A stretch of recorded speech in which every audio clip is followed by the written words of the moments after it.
Upon the Chief Minister's directive, government employee Sanjeev Debarma, arrested in connection with the Bishramganj incident, has been held at the Vishalgarh police station. He was arrested for his involvement in the attack and vandalism of a bus carrying passengers.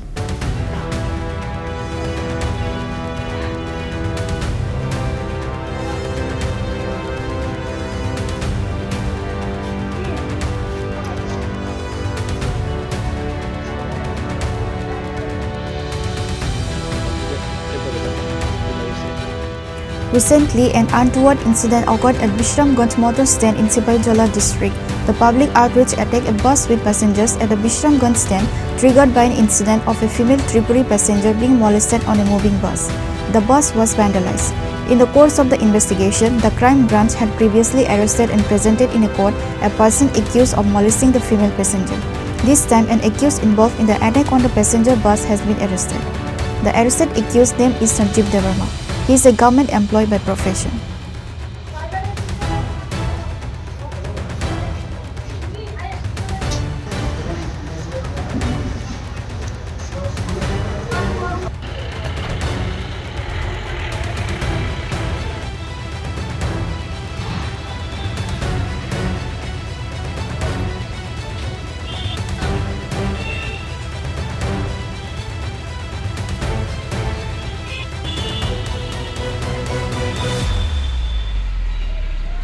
The arrested Sanjeev Debarma is currently being held at the Vishalgarh police station. Reported by Jiban from Vishalgarh, Chini, Khorang.